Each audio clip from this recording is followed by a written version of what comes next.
1983, the British government published a list of films it wanted destroyed. Not reviewed. Not restricted. Destroyed. The list had 72 titles.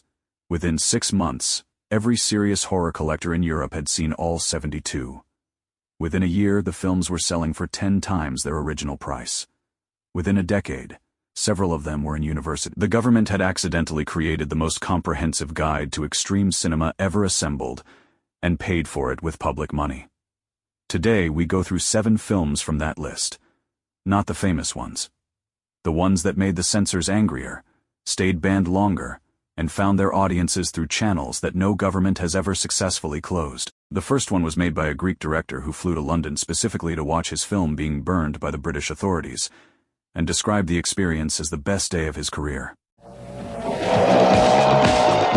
Evilspeak, 1981, directed by Eric Weston. Stanley Coopersmith is the least popular cadet at a military academy, bullied, isolated, failing, who discovers a computer in the academy's basement and uses it to translate a medieval satanic manuscript, inadvertently summoning a demonic presence that has specific opinions about the cadets who have been making Stanley's life difficult. Embassy Pictures released Evilspeak in the United States in January 1982, and the film arrived in British VHS stores through the import channels that the Video Recordings Act had not yet regulated, where the Director of Public Prosecutions added it to the Video Nasties list based on the content of the film's climactic sequence, a practical effects achievement that the production had organized around, and that the band's subsequent notoriety made the most discussed element of a film whose first 2 acts had not prepared the audience for its third. Clint Howard plays Stanley with the specific sincerity that the role's underdog premise required, a performance so committed to the character's humiliation that the audience's investment in the supernatural revenge the film is building toward becomes the primary engine of the film's horror, rather than the supernatural elements themselves. The computer translation premise, Stanley using an Apple computer to decode the manuscript, a technology whose novelty in 1981 the film treats with the same matter of fact acceptance that the satanic content receives, gives Evilspeak a period specificity that subsequent viewings have converted from a production circumstance into a formal quality. The early personal computer functioning as the film's most accidentally disturbing element. The chapel sequence, the practical effects work that the productions team constructed for the film's climax, and that the DPP cited as the primary grounds for the Video Nasties designation, was the scene most cited by the British collector audience as the formal achievement that the ban had been specifically designed to prevent from reaching them, and that the ban had made them most determined to find. Evilspeak has been released through Shout Factory. In a restoration, Eric Weston made no further horror films. Clint Howard has discussed the production in interviews as among his most satisfying professional experiences. The Video Nasties designation was eventually removed. The Apple computer used in production has not been located. Mardi Gras Massacre, 1978, directed by Jack Weiss. A man in New Orleans selects women he considers evil from the city's bars and prostitution circuit, brings them to his apartment, and performs Aztec sacrifice rituals on them. And the 2 detectives investigating the murders discover that the festival atmosphere of Mardi Gras is providing the killer with both cover and an inexhaustible supply of candidates. Omni Pictures released Mardi Gras Massacre through the Regional American Distribution Network in 1978 before it entered the British VHS market through the import channels that the Video Recordings Act had not yet regulated, where the Director of Public Prosecutions placed it on the Video Nasties list based on the practical effects content of the ritual sequences, a designation that the film's subsequent distribution history has consistently overshadowed the film's specific formal qualities. Jack Weiss shot Mardi Gras Massacre entirely on location in actual New Orleans during actual Mardi Gras, a production decision that the budget had necessitated, and that the finished film converts from a circumstance into an atmosphere, the actual crowds, the actual floats, the actual excess of the festival, providing a backdrop that no studio reconstruction could have replicated. The ritual sequences constructed with practical effects that the production's New Orleans location had made logistically complicated, and that the effects team had solved through methods that the DPP's reviewers found sufficient grounds for the Video Nasties designation, achieve a ceremonial specificity that the slasher format's conventional kills had not previously delivered within a religious framework. This formally developed. The sacrifice sequence, the specific combination of practical effects work and ritual staging that the production's effects team constructed for the film's central set pieces and that the DPP cited as the primary content requiring suppression, was the scene most cited by the British collector audience as the image that the ban had made most desirable, and that the underground distribution network had been most efficient at delivering. Mardi Gras Massacre has been released through Vinegar Syndrome in a restoration. Jack Weiss made no further films. The New Orleans locations are accessible and continue to host Mardi Gras annually, The Aztec ritual framework the killer employs has not been authenticated by any anthropological source consulted by the production.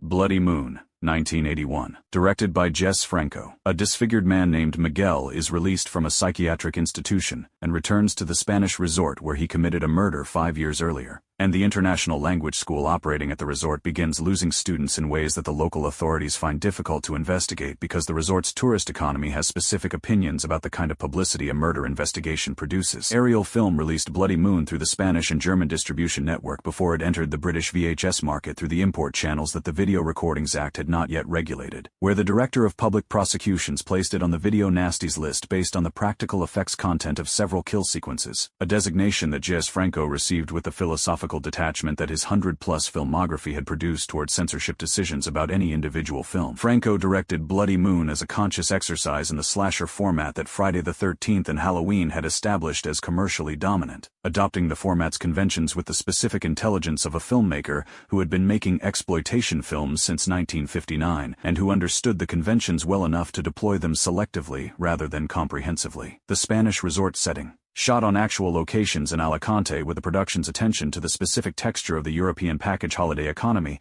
gives the film a geographic specificity that the American slasher format's conventional isolated settings had not previously accessed, and that the tourist economy's indifference to its own vulnerability amplifies rather than diminishes. The circular saw sequence, the practical effects achievement that the productions team constructed for the film's most discussed kill, and that the DPP's reviewers cited as the primary grounds for the Video Nasties designation, was the scene most cited by the British collector audience as the image that the ban had been specifically designed to prevent from reaching them, and that the underground distribution network had been most consistently requested to supply. Bloody Moon has been released through Severin Films in a restoration. Jesús Franco made approximately 50 more films before his death in 2013. The Video Nasties designation was eventually removed. The Spanish resort locations are accessible and continue to attract tourists who are unaware of the island's filmography. The circular saw has not been officially located. Humongous, 1982.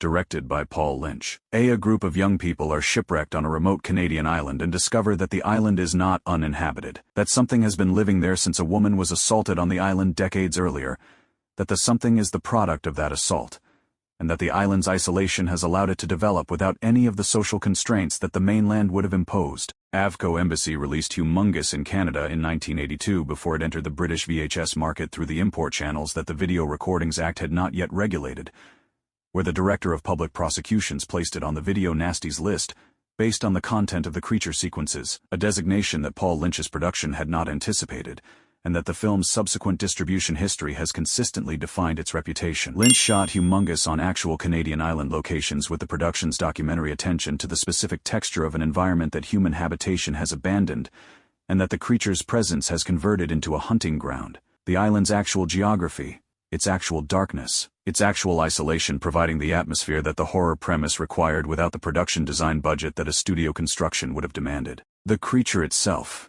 kept in near, total darkness across most of the film's runtime, glimpsed rather than shown with a restraint that the practical effects budget had necessitated, and that the atmospheric approach converted into a formal decision, achieves a presence through absence that the full reveal creature films of the same period consistently failed to produce through the opposite approach. The boathouse sequence, the creature's pursuit of the surviving characters through the island's only structure that offers anything resembling shelter, the specific geography of a location that has been established as a refuge, and that the creature converts into a trap, was the scene most cited by the British collector audience, as the formal achievement that the Video Nasties designation had made most desirable, and that the film's atmospheric approach had been building toward across its entire runtime. Humongous has been released through Scorpion releasing in a restoration. Paul Lynch made no further horror films.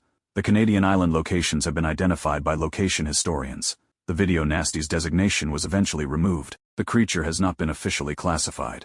Forest of Fear, 1980. A group of campers in upstate New York encounter a horde of cannabis farmers who have been mutated into cannibalistic zombie-like killers by an illegal government chemical herbicide. As the madness spreads, the vast isolated geography of the forest transforms from a simple wilderness backdrop into a claustrophobic trap, acting as the infected's primary hunting ground. Parker National Distributing given a limited release theatrically to Forest of Fear, also known as Blood Eaters or Toxic Zombies, through the Regional American Distribution Network in 1980, before it entered the British VHS market through the obscure import channels that the Video Recordings Act had not yet regulated. Charles McCran wrote, directed, produced, and starred in Forest of Fear, a production circumstance that the budget had necessitated, and that the finished film's specific formal qualities reflect in ways that a conventional production division of labor would not have produced. The chemical-induced zombie premise, treated with the procedural seriousness of a filmmaker who had decided that the ecological logic of the threat needed to be established before the horror it produced could be effective, gives the film a conceptual coherence that the exploitation format's commercial logic had not required,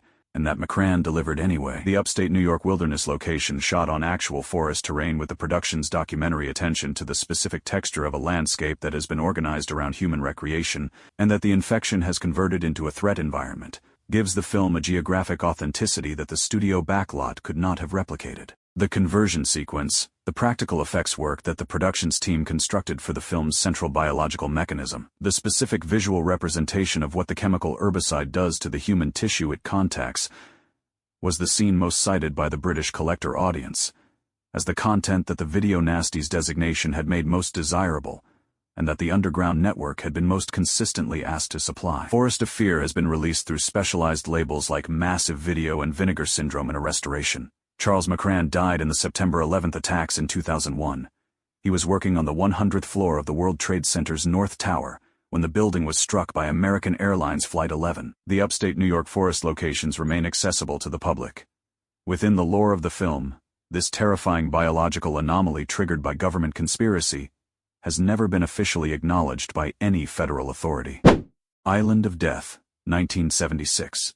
Directed by Nikos Mastorakis. A young British couple arrives on the Greek island of Mykonos for a holiday and begins systematically killing the locals, targeting anyone whose behavior offends their specific moral framework, which the film reveals across its runtime is considerably more flexible than the kills it is producing would suggest. Nikos Mastorakis made Island of Death after watching the Texas Chainsaw Massacre and calculating, with the specific commercial intelligence of a Greek television producer, who had never made a feature film, that the primary obstacle between him and a successful exploitation film was budget rather than craft, and that the budget problem could be solved by shooting on an island he had access to, with equipment he could rent, with a cast assembled from whoever was available. The finished film entered the British market through the VHS distribution channels that the Video Recordings Act had not yet regulated, and was placed on the Director of Public Prosecutions list in 1983. A designation that Mastorakis received in Athens and responded to by flying to London to observe the destruction of the confiscated prints. An experience he has described in interviews as the promotional event that no marketing budget could have purchased. The British ban lasted 30 years. The film was not legally available in the United Kingdom until 2010, during which period it circulated through the collector network, with the efficiency that a 3-decade prohibition reliably produces. The Mykonos location, shot with the documentary attention to the island's specific beauty that the production's budget had made the primary production value, gives the kills a geographic contrast that the exploitation format had not previously achieved with this specific combination of Mediterranean tourism and systematic murder. The goat sequence, the specific practical effects achievement that the production's available resources had constructed for the film's most discussed scene, and that the DPP's list had cited as among the primary grounds for the designation, was the image most consistently reproduced in the collector network's documentation of the film, and that Mastorakis has discussed in interviews with the cheerful specificity of a filmmaker who understood that the scene's notoriety was the film's primary commercial asset. Island of Death has been released through Arrow Films in a restoration following the 2010 reclassification. Nikos Mastorakis made several more films before leaving the industry. The British ban lasted 30 years without a single modification being required to the film's content, as a condition of its eventual release. The Mykonos locations are accessible and continue to attract tourists who are unaware of the island's filmography. The Funhouse 1981.4 teenagers decide to spend the night locked inside a carnival funhouse.